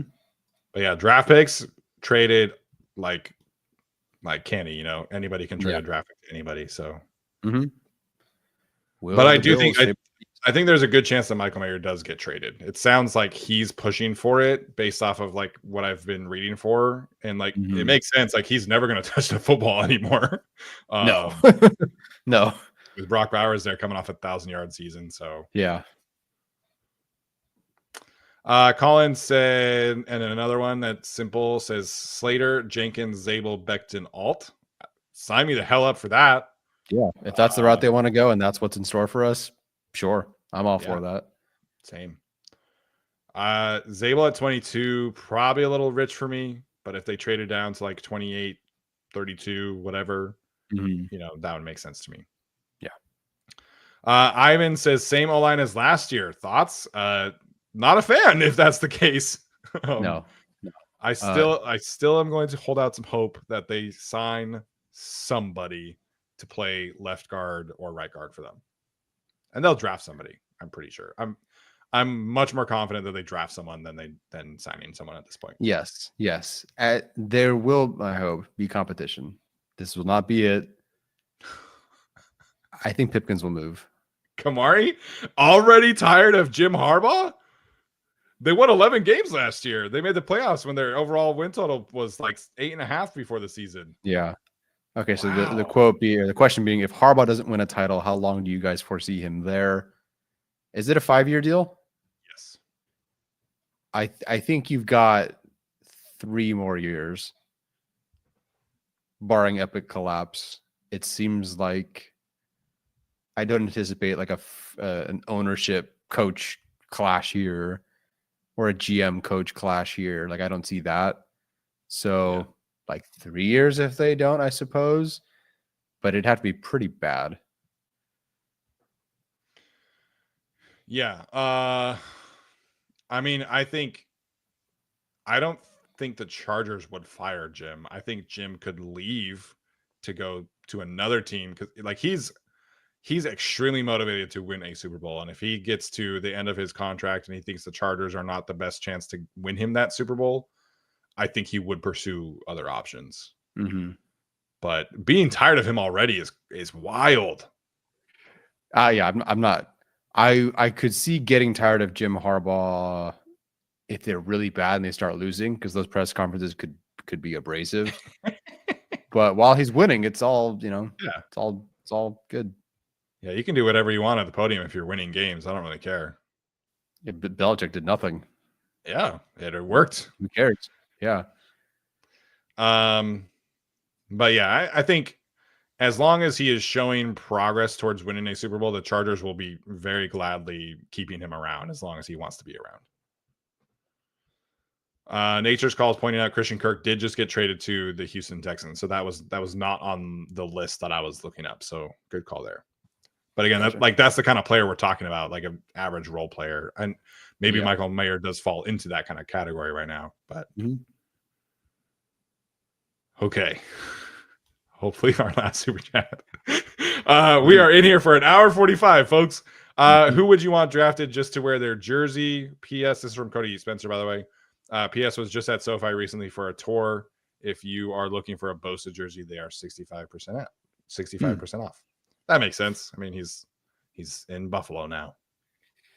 Who would I want drafted to wear their jersey? I feel like I could have answered this last year. This year, I don't know yet. I wanted Schoonmaker first off. That would have been fantastic. Yeah, I mean that definitely fits for you for sure. Yeah. I don't know. I don't know about this year just yet. Ask me after I learn what number Kenneth Grant would want to wear. Get like a Stackhouse jersey behind me, you know? Yeah. I'm not getting a Kenneth Grant 78 jersey, which I don't know if he could even wear because that's kind of an like offensive line number in the NFL.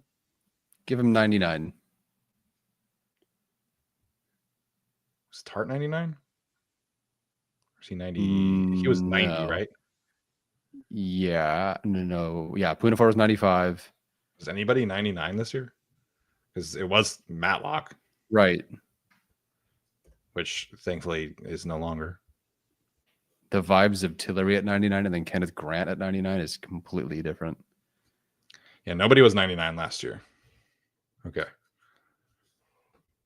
Yeah, that'd be great. 99 to me is just like it's the best defensive line number. It's beautiful. Mm-hmm. And I wish more guys would actually wear it. But yeah. Do you want to answer Ivan's super chat? Let me read it. Tyler, remember that episode where you talked about your sister dating that dude that played on the Chargers, something about clapping cheeks? No, my sister has higher standards than that individual. Yeah, it did not happen. If there's any cheek clapping, it's only because I'm doing a handstand twerk and booty shorts. Why do we always end the show with this? I don't know. Oh my thing. gosh. I think I can do it. We know you can do a handstand. Yeah. You I might can't have to twerk. practice the other part. Yeah. Also, how did this come up? What made you think of this specific thing? I don't remember. Just No, I'm talking about Ivan. Like, Ivan. Like, Ivan. why did you think of this? I think they're just trying to keep us on the show for 2 hours. Like they just need 11 minutes and 30 seconds. They just want to keep us on the show with anything. But yes, what makes you think of that? I have no idea where that comes from. We'll clap. I think the clapping cheek was an Easton Stick thing someone commented. I'm so confused. I don't understand. I don't know what happens. And the weird thing is, I said that last episode, and then we had more people than ever in this one. Like, it's like, oh, let's go back to that podcast. Like, what is our retention for these videos? Like, you've retained more of your audience What is than happening usual. right now? Oh my gosh. Yeah, oh, man. somebody in the chat said their chicken, sister dated Easton Stick. Okay, I did not catch that part. Oh, yes. Yes, I do remember that. That was not my sister. Wait, No. Somebody's sister in the chat dated Easton Stick? Well, I'm sorry. They said that. I don't know that I didn't confirm. I wasn't there. But, hey, seems like a nice guy. He's a winner. Still remember when Sebastian Joseph Day posted the clap meme and tagged his wife. Oh my gosh. That is so good. Oh, man. Oh. Is this confirmed, Philip? I don't know if it is or not, but that'd be cool. LFG San Diego says, my sister. I have so many questions about Easton Stick and what he's like as like outside of football. He seems so boring to me. Imagine like you show up to play like football on the beach with Easton Stick, and your team fucking loses because he can't throw it to you. Like, I'm wide open. Everybody's all excited to get like a former NFL quarterback in their room, and he's just like horrible. Who'd you bring? I brought Max Duggan. Can the quarterback run in flag football? Yeah. Oh my gosh. This is what you guys get 2 hours in here. Oh my gosh. This is my friend good. Jamarcus Russell. Like, dude. Oh man. Stick family picked last in family turkey bowl. That's good. That is so good. Oh. It's like, okay, grandpa. Okay, Easton Stick. Her sweet stick. Oh yeah. Yeah, that's right. Yikes. Oh god. I'm like sweating now. That was so funny. Speaking of backup quarterback, the Chargers do need one. So by the way, yeah, Easton Stick might be their backup. Oh my god. They said West. I appreciate this one. Just can't believe someone is already sick of Jim. Way to bring us down. I guess maybe if you're like really following college football and you've seen a lot of Jim Harbaugh and you've seen a lot of Harbaugh in the NFL, like maybe, but specifically for the Chargers, nah. Yeah. Oh man, what an ending! I can't believe you guys got an hour and 52 out of us tonight. Yeah, and an hour and 35 wasn't useful. Yeah. Oh man. All right. So I think we're gonna take a bit of a break, for the next few days, considering the Chargers are not really signing anybody. But we'll see what happens. If they do sign somebody tomorrow, we'll consider jumping back on. But for now, that's gonna do it for us tonight, and we will see you guys probably on Saturday, maybe for a Q&A. I don't know. Keep those notifications on. We'll let you know. Otherwise, it's been so much fun tonight. Somehow we ended on an unhinged note, and we appreciate the heck out of you guys. We'll see you next time. Bolt up.